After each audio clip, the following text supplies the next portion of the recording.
The corporate coup d'etat in slow motion, as the writer John Ralston Saul calls it, has opened a Pandora's box of evils that is transforming America into a failed state. The unholy trinity of corruption, impunity, and violence, he said, can no longer be checked. The ruling elites abjectly serve corporate power to exploit and impoverish the citizenry. Democratic institutions, including the courts, are mechanisms of corporate repression. Financial fraud and corporate crime are carried out with impunity. The decay is exacerbated by the state's indiscriminate use of violence abroad and at home, where rogue law enforcement agencies harass and arrest citizens, and the undocumented and often kill the unarmed. A depressed and enraged population, trapped by chronic unemployment and underemployment, is overdosing on opioids and beset by rising suicide rates. It engages in acts of nihilistic violence, including mass shootings. Hate groups proliferate. The savagery, mayhem, and grotesque distortions familiar to those on the outer reaches of empire increasingly characterize American existence. Presiding it over it all is the American version of Ubu Roy, playwright Alfred Jarry's gluttonous, idiotic, vulgar, narcissistic, and infantile king who turned politics into burlesque. Saul is the author of books such as Voltaire's Bastards, The Dictatorship of Reason in the West, and The Collapse of Globalism and the Reinvention of the World. Quote, Congress works through corruption. I look at Congress and I see the British Parliament in the late 18th century, the rotten boroughs. They also had elections which were extremely exciting. End of quote. Rotten boroughs were the 19th century version of gerrymandering. The British oligarchs created electoral maps through which depopulated boroughs were easily dominated by the rich to maintain control of the House of Commons. 50 of them had fewer than 50 voters. In the United States, the ruling class has done much the same, creating districts where incumbents often run unchallenged and return to Congress election after election. Only about 40 of the 435 seats in the House of Representatives are actually contested. Given the composition of the Supreme Court, especially with Donald Trump poised to install another justice, it will get worse. The corruption of the British system was amended in what Saul called a wave upwards.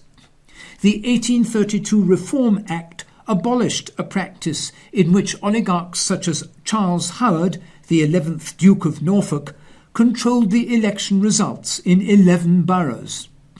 The opening up of the British parliamentary system took nearly a century.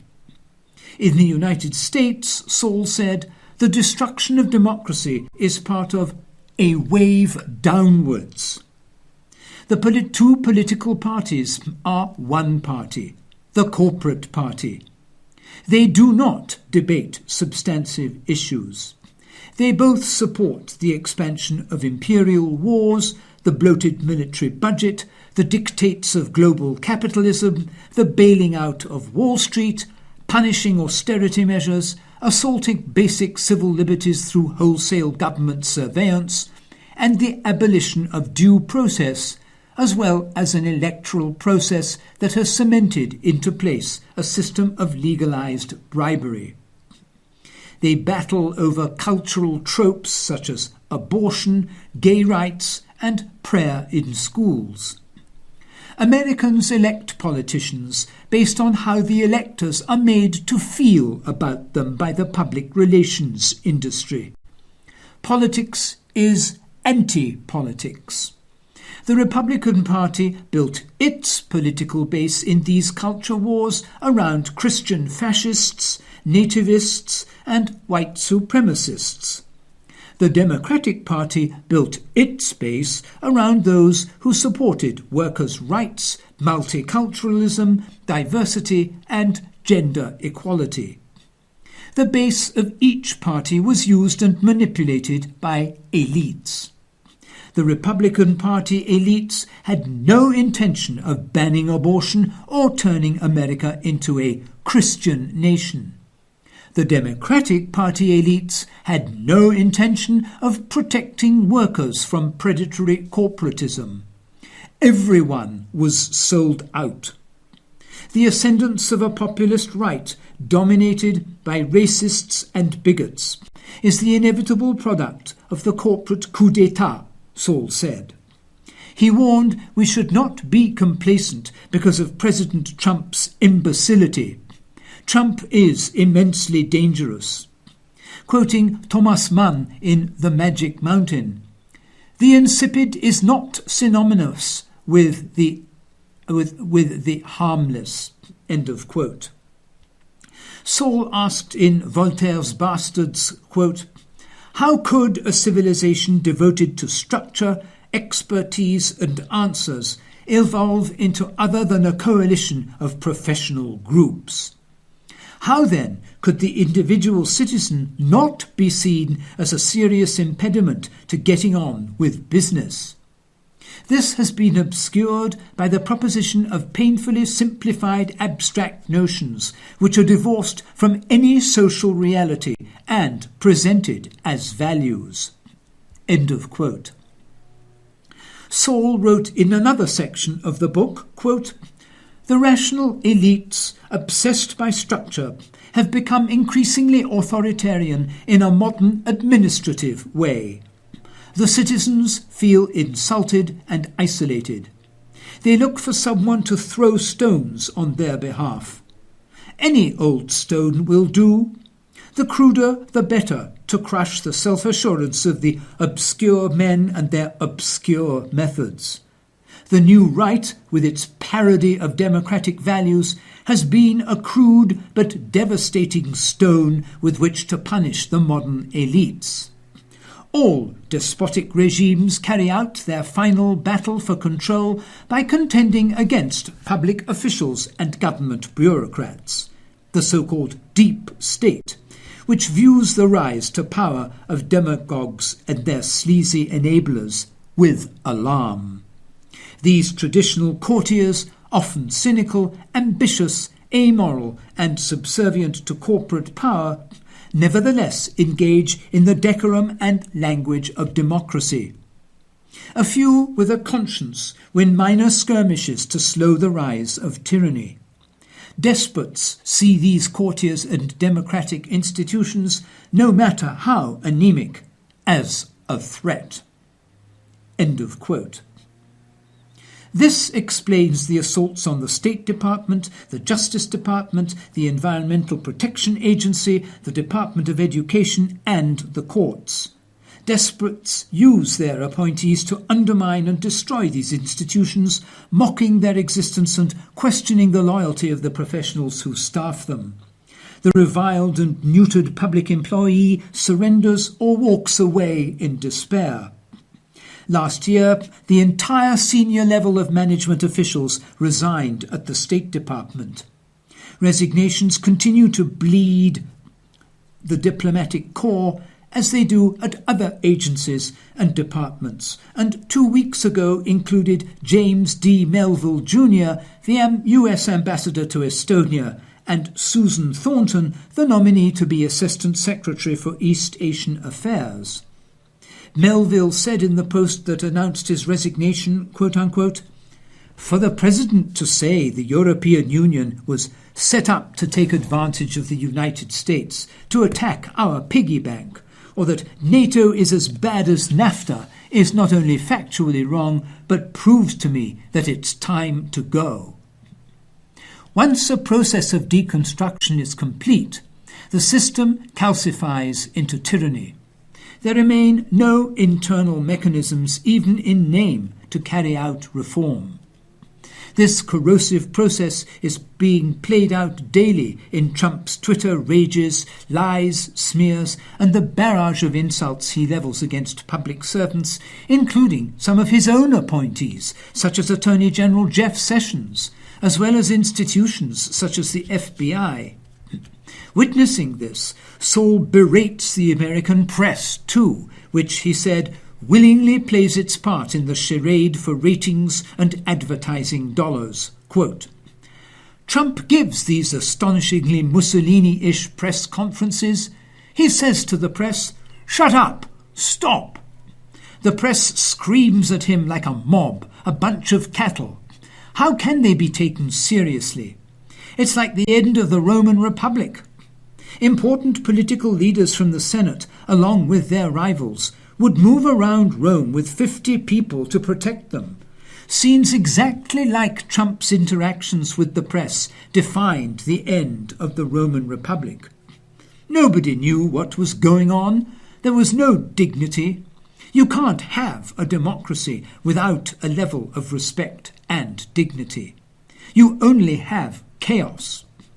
The chaos eventually leads to a call for autocratic order.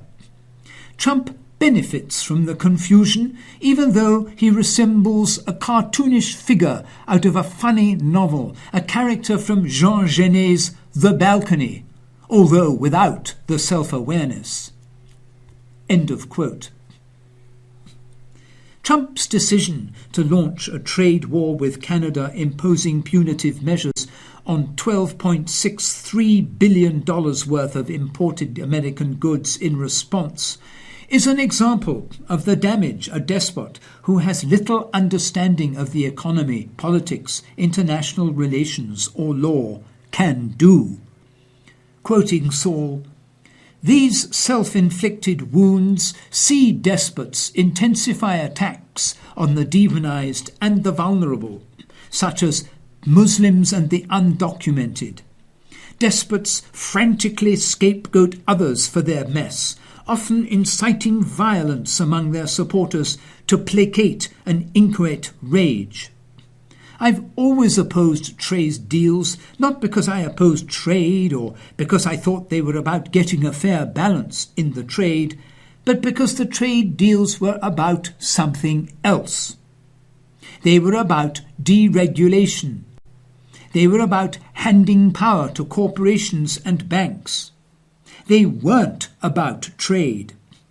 Trump has again and again attacked the Canadian dairy system.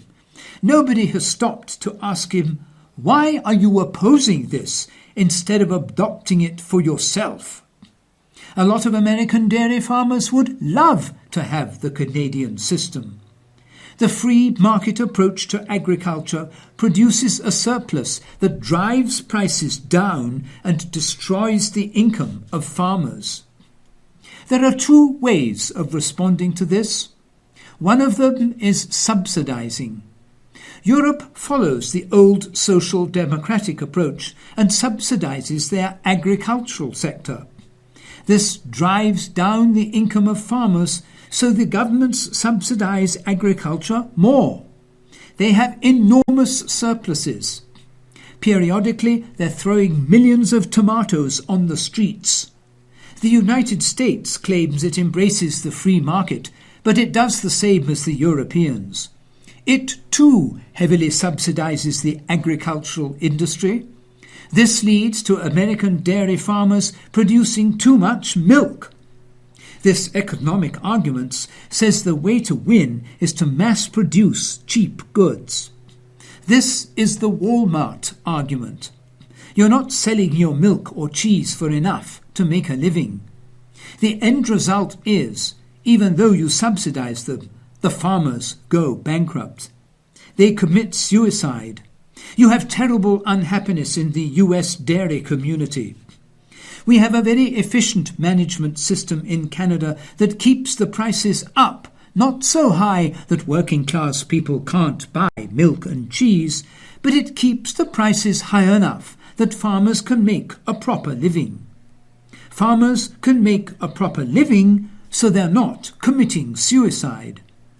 What Trump is saying to Canadians is that they should give up a system that works so Canadian farmers can commit suicide along with American farmers. The problem with the Western world is surplus production. We're in surplus production in almost every area. But there is a terrible distribution system where people around the globe suffer and die from starvation. This is a distribution problem, not a production problem. End of what has turned into a very long quote. Saul said the imposition of tariffs and the crude insults Trump uses against American allies are rapidly destroying America's clout and standing in the global hierarchy. Remember how he called Canadian Prime Minister Justin Trudeau dishonest and weak? This behaviour is having a very negative political, economic and social consequences for the United States.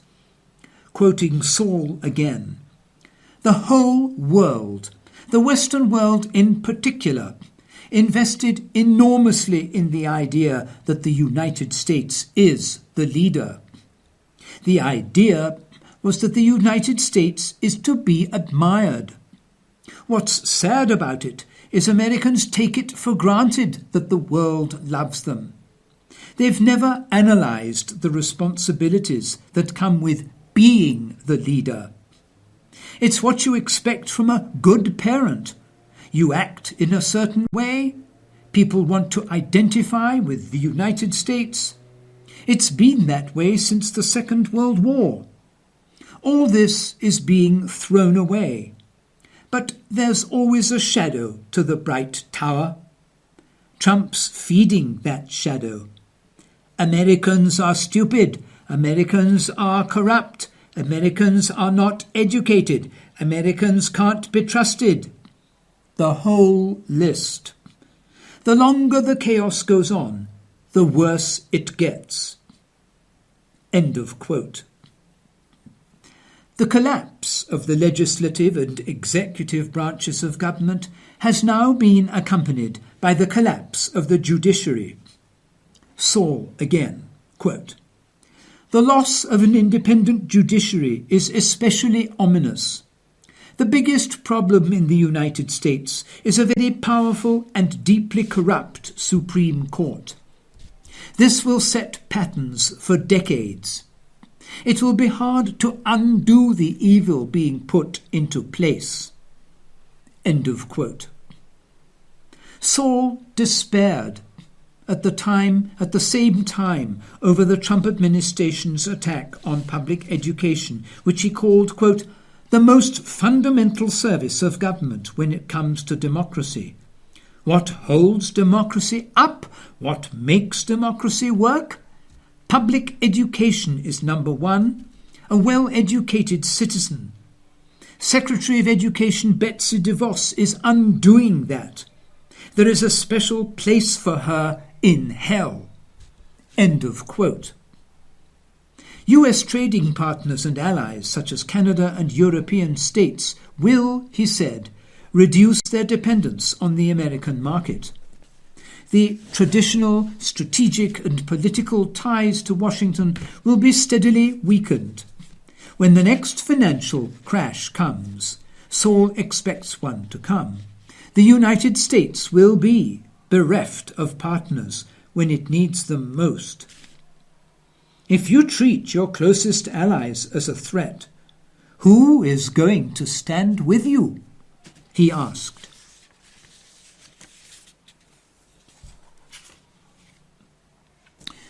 Exactly 10 years ago, in the middle of the summer of 2008, the world was only 2 months away from the most severe financial crisis since the Great Depression. At that time, the size of the US economy, as measured by gross domestic product, was around 14.8 trillion, by far the largest in the world, and the US national debt was about 64% of GDP, roughly $9.5 trillion. But the national debt has soared 122% to over $21 trillion.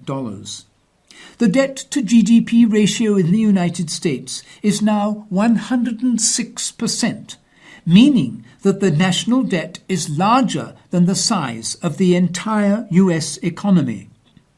Yet the debt keeps growing rapidly.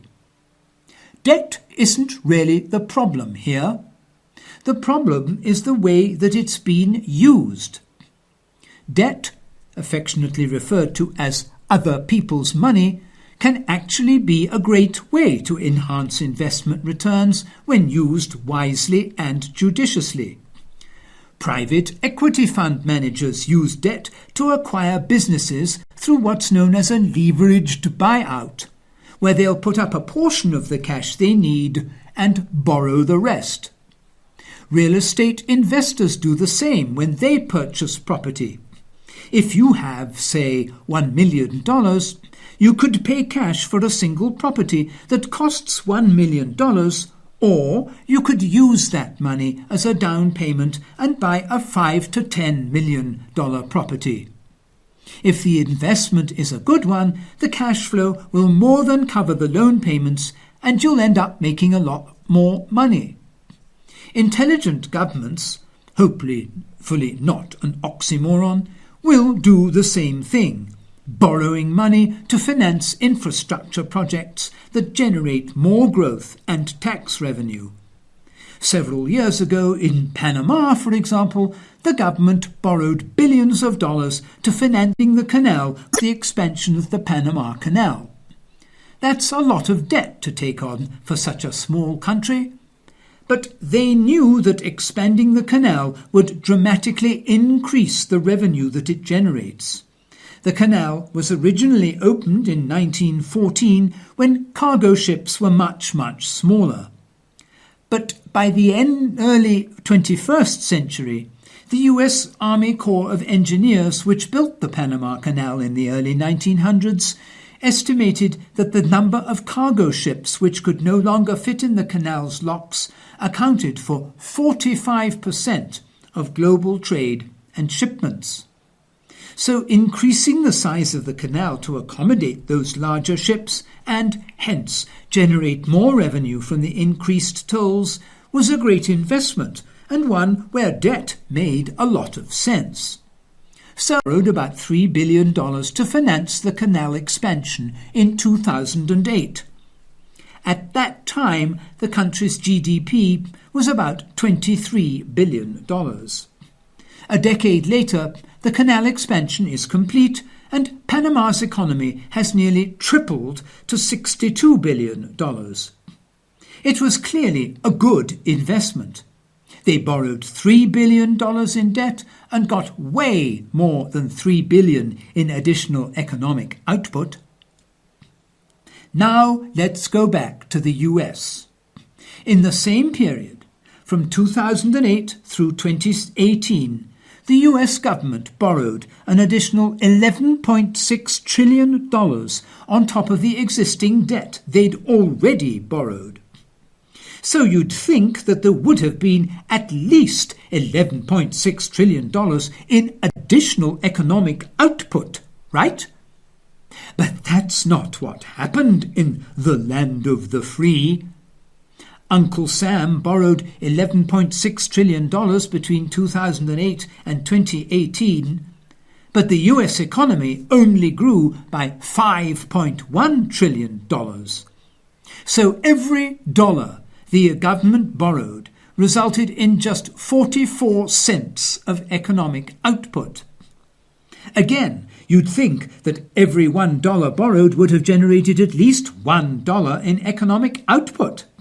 After all, if you borrow $10 million to acquire real estate, you'd think you'd at least have an asset worth $10 million, and if it's a good investment, hopefully more than that. The US government used to make good investments. In 1803, the administration of Thomas Jefferson acquired 2.1 million square kilometers of land from the French in what became known as the Louisiana Purchase. Jefferson's people negotiated a hell of a deal, paying the equivalent of about $300 million, just 40 cents per acre in today's money. And yes, they used debt to finance the purchase. Later administrations bought Florida from the Spanish, Alaska from the Russians, the Virgin Islands from Denmark. These were all phenomenal deals. Even as late as the 1950s, the bulk of the US federal budget was productivity-related investments like infrastructure. Mandatory entitlements comprised just 29% of the budget. Bear in mind, back then they still had plenty of entitlement programs, including Social Security, the GI Bill, etc. By the early 21st century, there were hardly any productivity-related investments remaining.